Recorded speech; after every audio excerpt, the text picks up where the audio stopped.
The church was filled with applause. The groom smiled proudly. The bride held his hand, ready to become his wife. But there was one problem. She wasn't the woman he had promised forever. Standing in the last row, a young woman watched everything with tears in her eyes. That woman was the real fiancé. Just 3 days earlier, she had discovered that her own best friend had secretly stolen the man she loved. They lied to everyone. Told the guests she had run away. Told both families she didn't want the wedding anymore. They even used the wedding dress she had chosen. Heartbroken, she decided never to return. Until an elegant 75-year-old woman suddenly stood up from the front row. Her voice echoed through the church. Stop this wedding. The music stopped. Every guest turned around. The groom's smile disappeared. The fake bride froze. The elderly woman slowly walked toward the altar, holding a sealed envelope.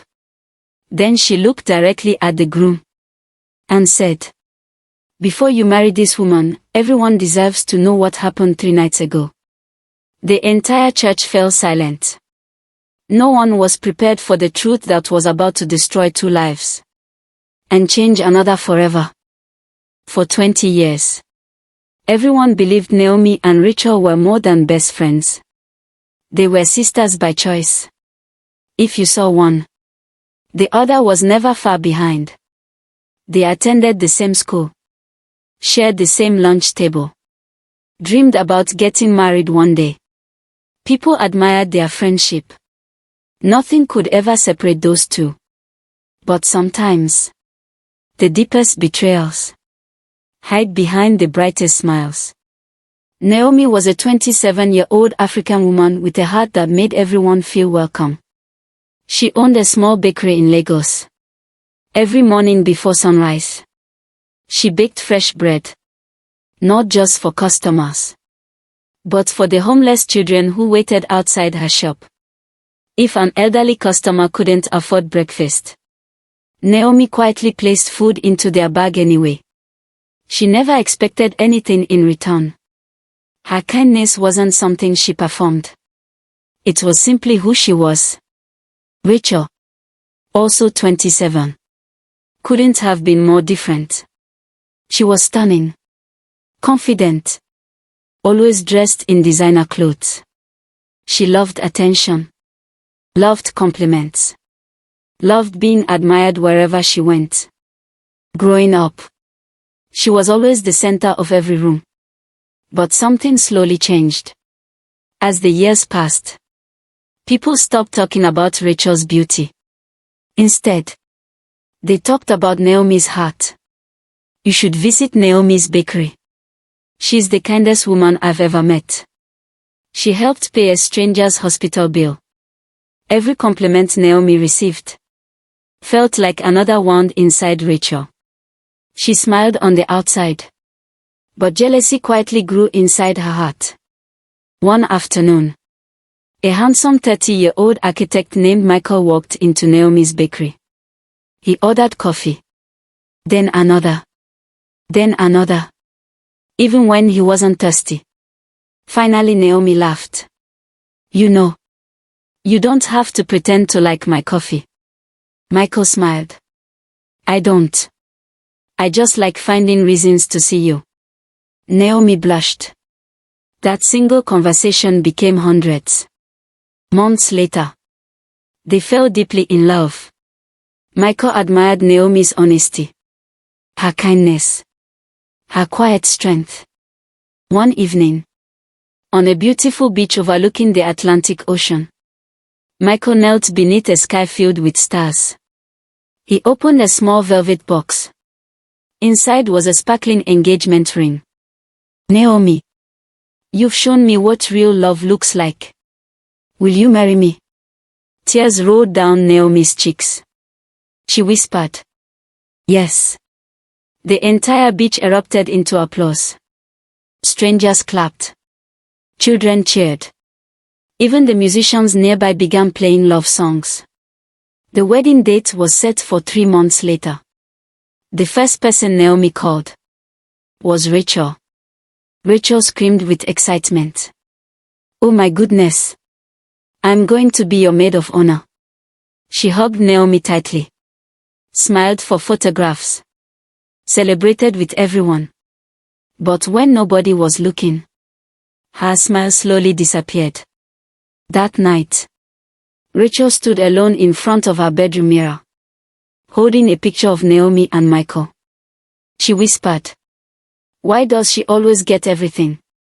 Over the following weeks, Rachel became completely involved in the wedding. She visited every venue, helped choose the church, selected flower arrangements, taste-tested cakes, even helped Naomi choose the perfect wedding dress. Inside the luxury bridal boutique, Naomi stepped out wearing a breathtaking white gown. The room became silent. Rachel forced herself to smile. "You look beautiful." Naomi hugged her. "I couldn't have done this without you." Rachel smiled back. But inside, her jealousy became unbearable. Later that evening, Rachel secretly returned to the boutique. She quietly asked to try on the exact same dress. Standing in front of the mirror, she slowly touched the veil, then whispered, "This should have been mine." From that day forward, something changed. Rachel began texting Michael. At first, the messages seemed innocent. "Naomi asked me to confirm tomorrow's meeting. She wants your opinion about flowers. Can we discuss the surprise party?" Michael trusted Rachel completely. After all, she was Naomi's best friend. Soon, the conversations became longer. Rachel carefully created misunderstandings. Whenever Naomi became busy at the bakery, Rachel would tell Michael, "She's been stressed lately. I don't think she's excited about the wedding anymore." When Michael asked Naomi, she simply smiled. "I'm just tired." Rachel quietly twisted every conversation. When Naomi laughed with male customers at the bakery, Rachel secretly took photographs. She sent them to Michael. "I didn't want to tell you, but maybe you should know." Michael's heart slowly filled with doubt. Meanwhile, Rachel lied to Naomi as well. "Michael has been distant. I hope everything's okay." Naomi trusted her completely. She never imagined the one comforting her was creating the pain. One evening, Naomi noticed Michael smiling at his phone. "Who are you texting?" Michael casually answered. "Rachel." Naomi smiled. "Probably another wedding surprise." She thought nothing of it. But over the following days, the messages became constant. Late at night, early mornings, lunch breaks. Rachel always had another excuse. "We are planning your perfect wedding." Naomi wanted to believe her.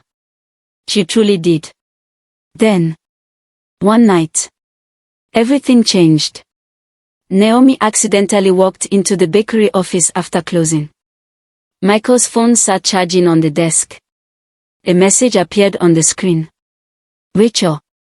Don't worry, she'll never know." Naomi froze. Her heart pounded. Before she could think, another message arrived. "3 more days, then everything will finally belong to us." Naomi stared at the screen. Her hands began shaking. At that exact moment, Michael walked into the room. He quickly picked up his phone. "It's not what you think." Naomi looked at him. "What should I think?" Michael hesitated. Rachel had already prepared him. "If Naomi ever sees anything, tell her we are planning a surprise honeymoon." He repeated exactly what Rachel had told him. Naomi wanted to believe him. Rachel arrived only minutes later. She laughed naturally. "Oh no. You almost ruined our surprise." She hugged Naomi. "We've been planning something special after the wedding. Naomi smiled weakly. I'm sorry.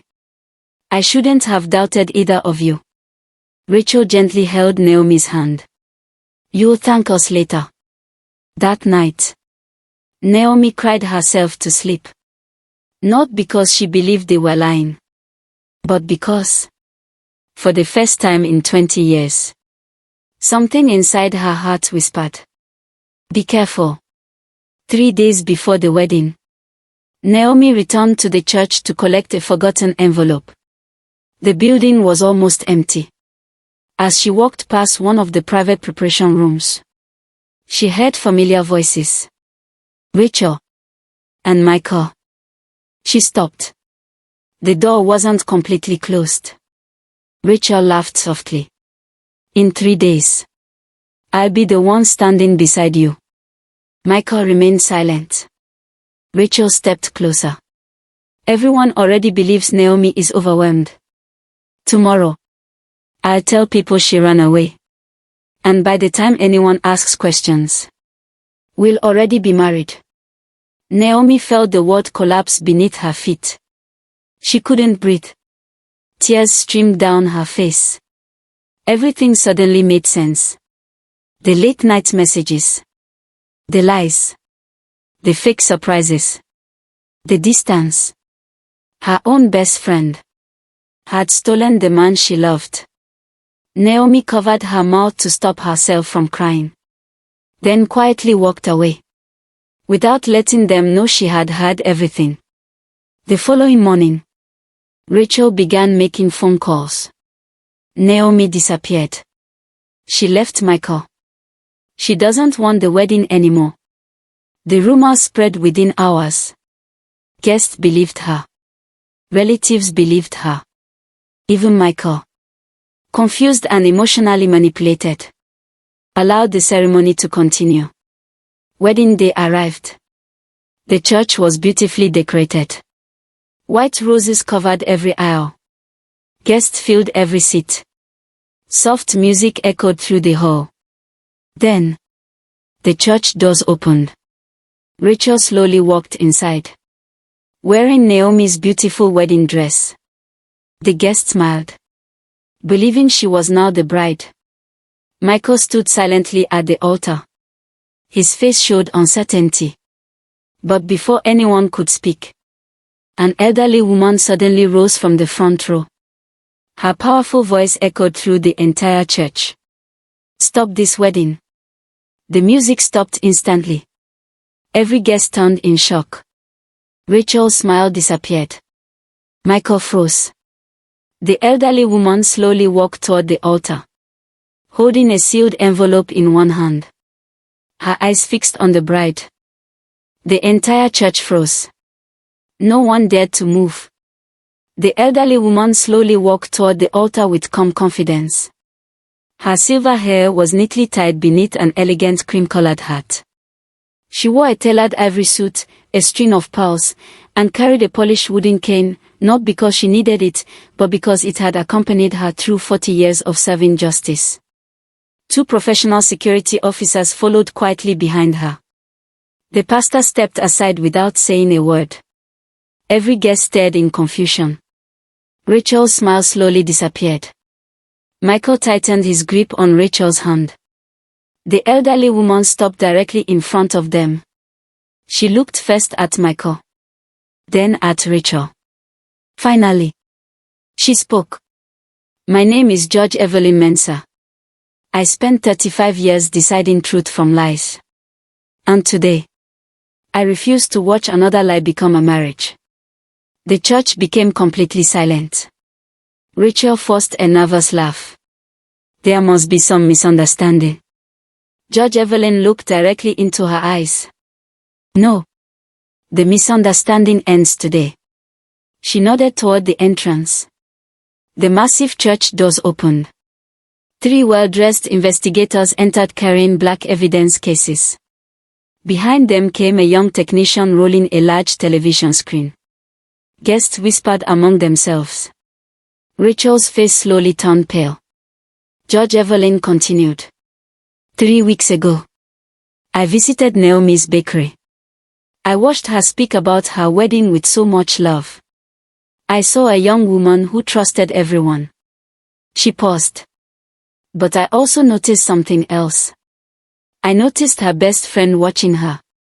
Not with happiness, but with envy. Rachel swallowed hard. Judge Evelyn continued.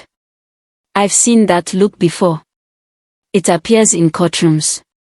It appears before betrayal. So I asked someone to quietly observe. She pointed toward one of the investigators. This man is one of Africa's most respected private investigators. He placed several folders on the altar. I asked him only one question. Is my suspicion wrong? His answer changed everything. The television screen turned on. The first video appeared. It showed Michael and Rachel entering a luxury hotel together. Rachel quickly grabbed Michael's arm. This isn't what it looks like. Judge Evelyn calmly replied. It gets worse. Another video appeared. Rachel and Michael sitting together inside a private restaurant. Rachel leaned close, holding his hand. Guest gasped. Michael lowered his head. Rachel shook violently. It was innocent. Judge Evelyn ignored her. Another recording began. This time, audio filled the church. Rachel's voice echoed through the speakers.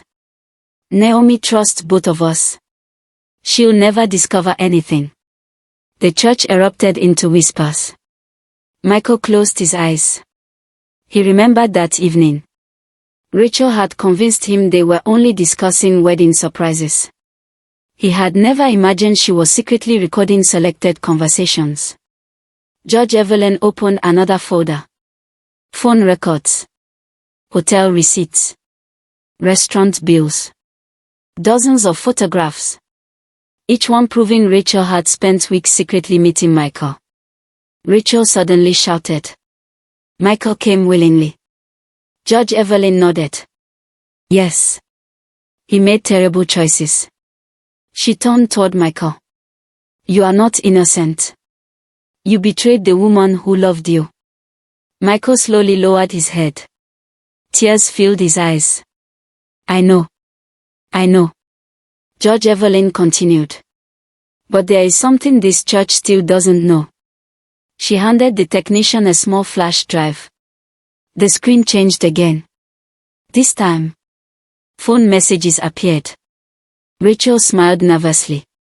Then, her smile disappeared forever. The technician opened another file. Every deleted message. Every edited conversation. Every fake screenshot. Every altered text. Judge Evelyn explained. Our forensic specialist recovered the original conversations. The real messages appeared beside Rachel's fake ones. Gasps echoed throughout the church. Rachel had deleted Michael's apologies. She had erased Naomi's replies. She had edited screenshots before sending them. She even created fake conversations pretending Naomi wanted to cancel the wedding. Guests stared in disbelief. Rachel's own parents looked horrified. Her mother covered her mouth. Her father slowly sat down, unable to speak. Judge Evelyn looked directly at Rachel. You didn't simply steal a fiancé. You stole trust. You stole friendship. You stole another woman's future. Rachel burst into tears. I loved him. Judge Evelyn answered calmly. No. You wanted what belonged to someone else. That isn't love. That's jealousy. The church remained silent. Michael slowly stepped away from Rachel. His hands trembled. I destroyed the best thing that ever happened to me. I should have trusted Naomi. I should have spoken to her. I failed. Judge Evelyn nodded. Yes. You did. Just then, the church doors opened once again. Every guest turned around. Naomi stood quietly at the entrance. She wore a simple blue dress. No makeup. No jewelry. Only quiet dignity. The room fell completely silent. Several guests immediately lowered their heads. Some began crying. Others whispered apologies. Naomi slowly walked down the aisle. Every step echoed through the church. Rachel couldn't even look at her. Michael felt tears running down his face. When Naomi finally reached the altar, neither of them spoke. For several long seconds, they simply looked at each other. Michael finally whispered, "I'm sorry. I believed lies. I doubted you. I don't deserve forgiveness. But I'll spend the rest of my life asking for it." Naomi remained silent. She looked into his eyes. Then quietly said, "The day you chose to believe someone else instead of asking me the truth, our future ended." Michael began crying. "I still love you." Naomi gently shook her head. "Love without trust cannot survive." Rachel suddenly fell onto her knees. "I'm sorry, Naomi. I was jealous. You always had everything. The successful business. The loving fiancé. The perfect life. I wanted to know what it felt like." Naomi looked at her former best friend. "You could have built your own happiness. But instead, you tried to steal mine." Rachel cried uncontrollably. Her parents walked forward. Her father looked at Naomi with tears in his eyes. "We failed as parents. We taught success, but not character. We are deeply sorry." Naomi simply nodded. "I forgive you. But forgiveness doesn't erase consequences." Judge Evelyn smiled softly. The church applauded. Not because justice had won, but because kindness had refused to become hatred. Just as everyone believed the story was over, Judge Evelyn raised her hand. "There is one final truth." The applause immediately stopped. Every face turned toward her. She slowly reached into her handbag, removed the sealed envelope, and looked directly at Naomi. "My dear, what I'm about to tell you will change the rest of your life." The church was so quiet that even the sound of Judge Evelyn opening the sealed envelope echoed through the room. Every guest held their breath. Naomi looked at the elderly woman with confusion. Judge Evelyn smiled gently. "My dear, for many years, I prayed that one day I would find someone worthy. Worthy not because of wealth, but because of character." She slowly unfolded a document. "I never had children. My husband and I tried for many years. But God had different plans." Her voice trembled slightly. "When he passed away, I devoted my life to helping others. I built schools, hospitals, women's shelters, scholarship programs, and a charitable foundation that now serves families across Africa." The guests listened in silence. Judge Evelyn turned toward Naomi. "During my visit to your bakery, I watched how you treated every customer. I watched you give free bread to hungry children. I watched you comfort an elderly woman who couldn't afford medicine. You never knew I was watching." Tears filled Naomi's eyes. "I was simply doing what anyone should do." Judge Evelyn smiled. "No. You were doing what very few people still choose to do." She handed Naomi the document. "I want you to become the future executive director of the Evelyn Hope Foundation." The church gasped. Naomi looked down at the papers. Her hands began shaking. "This can't be real." Judge Evelyn nodded. "It is. My lawyers have already prepared everything. I've spent months making this decision. I don't want someone who loves money. I want someone who loves people." She gently held Naomi's hand. "And today, I found my daughter." Naomi burst into tears. Without saying a word, she hugged Judge Evelyn tightly. The church erupted into applause. Even strangers wiped tears from their eyes. Rachel stood frozen. For the first time in her life, she understood what she had truly lost. Not Michael. Not the wedding. But the kind of person she could have become. Michael quietly removed the engagement ring from his pocket. He looked at it one final time. Then placed it on the altar. He slowly walked toward Naomi. I know. I've lost the right to ask anything from you. But I need you to know one thing. You were the greatest blessing God ever gave me. And I threw it away. Naomi smiled sadly. I forgive you. But forgiveness is not the same as a second chance. Michael lowered his head. I understand. Without another word, he quietly walked out of the church alone. Rachel tried to follow him. He never looked back. Her own parents stood before her. Her mother cried softly. We spent years teaching you how to succeed. But we forgot to teach you how to love. Her father removed the expensive necklace he had bought her. We gave you everything. And somehow, you believed you deserved everything. Rachel collapsed into tears. I'm sorry. I'm so sorry. But no one answered. Because some apologies arrived too late. Months passed. Under Naomi's leadership, the Evelyn Hope Foundation transformed thousands of lives. New schools opened in remote villages. Free medical clinics reached families who had never seen a doctor. Scholarship programs helped hundreds of young girls continue their education. Small business grants allowed widows to rebuild their lives. Across Africa, people began hearing one name. Naomi. But despite her success, she remained exactly the same. Every Friday morning, she still visited her old bakery.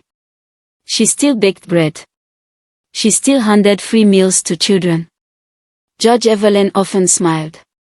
Success never changed you. Naomi laughed. Because kindness isn't something you wear. It's something you become. One rainy afternoon, the foundation organized a free medical outreach. Doctors volunteered from across the country. One of them was a quiet widowed physician named Daniel Okoro, a 35-year-old pediatric surgeon. He had lost his wife 3 years earlier during childbirth. Instead of allowing grief to destroy him, he devoted his life to saving children. Naomi first noticed him sitting on the floor, playing with frightened children before their medical examinations. He made funny faces, performed little magic tricks, laughed louder than the children themselves. She smiled. Judge Evelyn quietly whispered, good men still exist. Over the following months, Daniel volunteered every weekend. They worked together, traveled together, visited villages together, built schools together. Neither of them rushed anything. They simply became friends. Real friends. The kind built on honesty, respect, trust. One evening, after opening the foundation's 20th Community Health Center, Daniel asked Naomi to walk with him. The sunset painted the African sky with brilliant shades of orange and gold. Children laughed nearby. Daniel stopped beneath a large acacia tree. He looked into Naomi's eyes. I once believed love had ended for me. Naomi smiled softly. So did I. Daniel reached into his pocket.